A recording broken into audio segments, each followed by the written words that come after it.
Hey, welcome to Bear Mountain today. We've gotten some questions on a recent post we made on our Ornithogolums, which is a fancy word for saying Star of Bethlehem, or I guess in a sense it's mostly a mid to early spring crop, depending on where you are.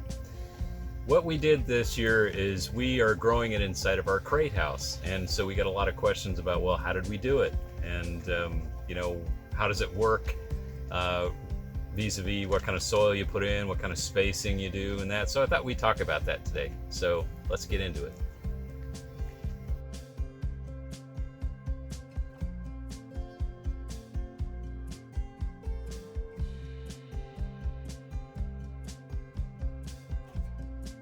Okay, ornithogolums, for us, we've got basically two varieties. A white, which is Ornithogolum, I'm going to mispronounce this, Thyroxidetes.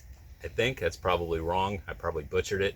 And then the other, which are oranges, yellows, golds, and there's also one now they call pastel orange, which I'm guessing is it's kind of a lighter orange. Those are Ornithogolum Dubium.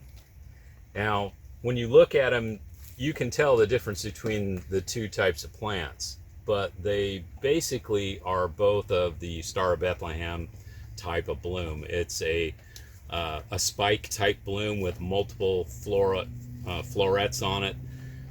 For us, typical bloom time for us starts in early to mid-May, and we plant these things in the October period of time to get them up and get them started. Now, these are sensitive to very cold weather. So as an example, if you were to plant these outside, you would probably lose them, mostly because they can't really stand freezing temperatures or soil that freezes. That'll kill them off.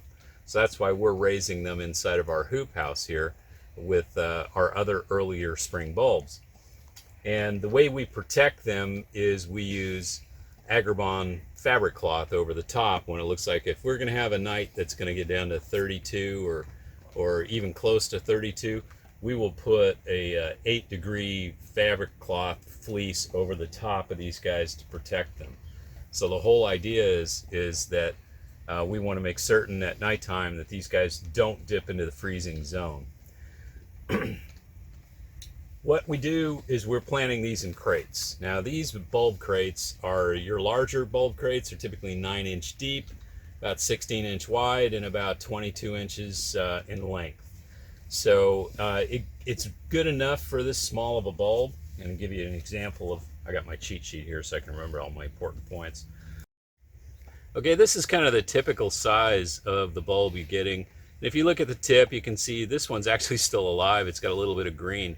These guys really do want to grow. We actually took these out of production. We grew them a couple of years ago, and then we decided not to grow them last year because of the pandemic, which is actually this spring. And so we had some extra crates that we'd left with the bulbs in it from a previous year, and darned if those things didn't germinate. So we watered them. What the heck, you know? We never gave them any protection in the wintertime or anything, but they still did pretty good. We got some flowers off of it, which is surprising.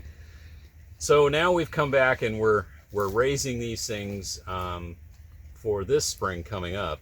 Still in a pandemic. Still in a pandemic, but what the heck? Yeah. We're going to keep trying. Basically, this first group here that you're seeing, this is the whites or the Thyroxidetes, I guess if I'm pronouncing it. I know you guys will know what the right term for it is, but they tend to be, they form a lot of little bulblets. And even when you can see and you look in the crate, you can see that there's like little itty bitty fronds come up around the main plant. And that's just, that's their nature. Where the dubiums tend to be more, they will eventually propagate, but they don't tend to put out so many small bulblets. So in essence, we may get multiple blooms off of the white, whereas maybe on the oranges and the yellows and stuff like that, we may get one, maybe two stems out of them. That's just our experience. Now, people in different areas might get a different result. So in the crate, as we talked about, the dimensions of it, we fill it with probably 1/3 of our garden soil, and then the rest of it is 2/3 is our own homemade compost. And the reason we're doing that is we're finding that we get better results with compost that we control rather than compost that's purchased. Urban waste compost for us tends to end up being a better mulch than it does a fertility type thing. So in our crates, whether we're planting these ornithogolums or the anemones or whatever, we use our own compost for organic material in it. When we're making the crate, filling it, I used to put newspaper down the bottom, thinking, okay, that's going to keep it, stuff from leaching out, and it does for about the first week, and then the newspaper's gone. And then if the soil is too sandy and there isn't enough organic material in it, when you water, you're going to get soil leaching out the bottom of it. So what we have found is if you can keep the organic material higher, you're going to get a better network and a better less leaching of the soil out of the crate itself. That's kind of I think is one of the things that we've learned. In the crate when we plant, there's a lot of discussion on it. Some people have really gone to not putting mini in a crate at all, down to maybe 15 to 20 tops.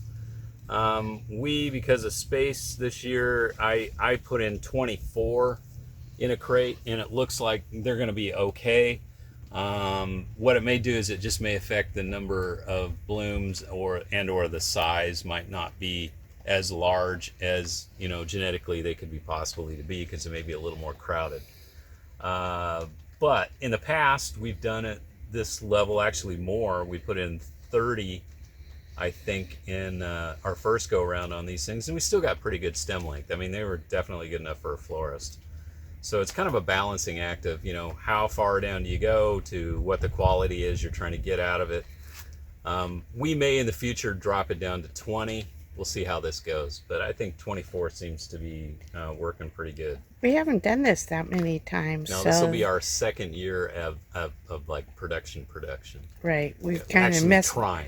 Yeah, we've kind of messed around a couple of times, but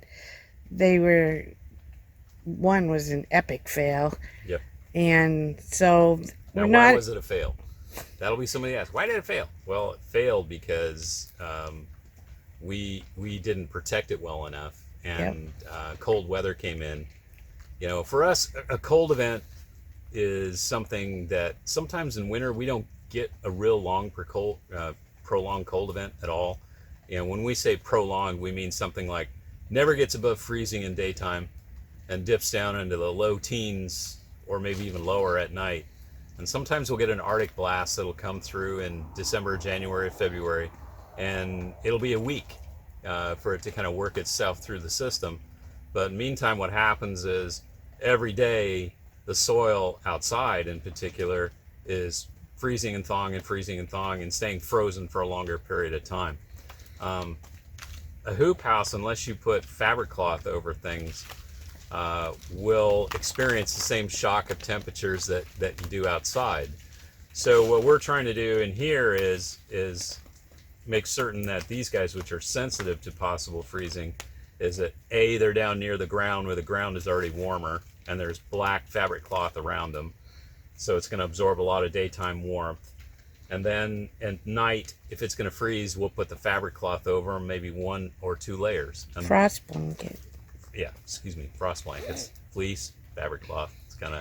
It's frost blankets. It's frost blankets. It actually does warm it up by several degrees. It retains the heat that's already built up in the soil itself. So it prevents it from just going out into the atmosphere. So that is kind of where we failed, is we did not, one night, that's all it took. We missed it, didn't get the fabric cloth on it, and boom, they were gone. So if you're living in a climate that does freeze regularly or stay frozen for prolonged periods of time, these are probably going to be more of a heated greenhouse effort for you. Right. because if you're going through and say, hey, my December through February, I don't get above 35, and nighttime's always, These would be too tricky. these would be really tricky for you, particularly in the low light period of time of December and January.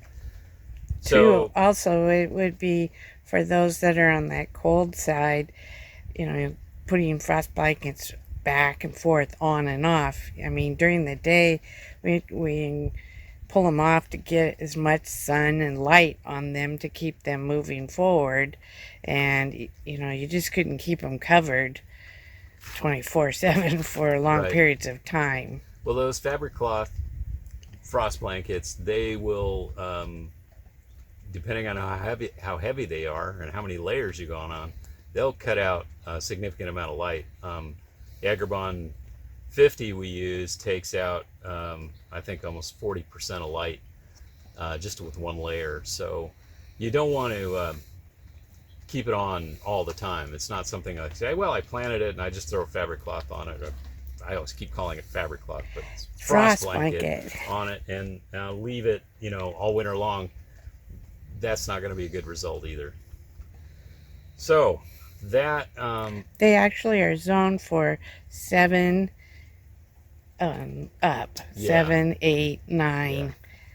So yeah, if you were in a warmer climate like Central Valley of California, or these would be definitely region, possible. These would be, or even the coastal region. They like it though to be Washington. cool when they get to be bloom time. So we have to vent the hoop house to keep them cool when it gets to bloom time. Yeah. So here's where we are now at this point. Is these guys have been growing now since middle of October. That's when they were planted, and they seem to be, doing pretty well. Now, one of the things that people say is, "Oh, they're incredibly pest resistant." Well, yes and no. Not really. Slugs love them, and this is one of the things. Since we tend to try not to use anything that's a pesticide, we're kind of like, we have some damage on some of the older leaves, and as long as the center leaves and the majority of the plant, say 2/3 of the plant, don't show any damage, I'm not too worried about it, because we're not selling foliage. But I do have some crates that looks like my damage is getting kind of starting to build, so we may have to be forced into using some Sluggo, which is organically approved, but I kind of like to stay away from using stuff as much as possible that is could be disruptive to other things. I mean, Sluggo is basically iron phosphate. It's mostly mineral, but it does have other unintended consequences to perhaps worms or things like that might be living in these crates. I guess what we're trying to do is keep as natural amount of biology as we can in these crates to keep the bulbs fed too. From a fertilization standpoint, we're not really fertilizing these guys at all. They are using the organic material that's in the crates that we supplied with the compost, and we're watering them right now by hand. I am going to in the next... But you haven't watered very often, have you? No, at this time of year, maybe once a month is all it's needed. But we are going to put drip lines on this block of crates so that when spring comes and other things are going on, it's not a hand watering job that needs to be done. And we would typically put 3 strips of a drip in each crate. That's just kind of the standard on these, so we get the outside edges as much as we can. They don't need netting necessarily, but if you feel that maybe you want to be careful about it, you could put a Ornithogalum netting up maybe about 8 to 10 inches above, didn't really need above the it. crate, but they didn't really need it. They're pretty rigid, and I mean, if something mechanically, pushes it on it, like some animal comes in and decides to do the dance of joy on your plants, it may impact them. But other than that, they really are pretty low maintenance. Deer doesn't seem to, or other critters don't seem to eat them other than the slugs. Right. That's the only pest we've noticed so far. It didn't really have. We never got aphids on them. and the year we started them, that we did grow them, we did have a really bad aphid problem in this same crate house on our anemones. But they didn't touch these. They didn't bother these guys at all. So. And like he said, the bloom is in mid-May, so we'll have to come back with a video on that to show you what they look like as a cut, other than the couple of pictures I have. Yeah. And you do want to make certain that these guys get as much sun as you possibly can. So, I mean, but if you got it in a greenhouse, hoop house type thing, you probably already situated the house anyway to get as much maximum light as you can.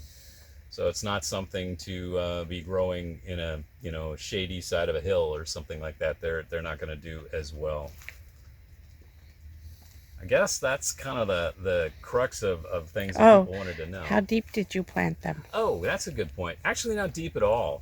When you look at the size of the bulb, you just want to maybe basically have no more than a ½ inch over the top of it.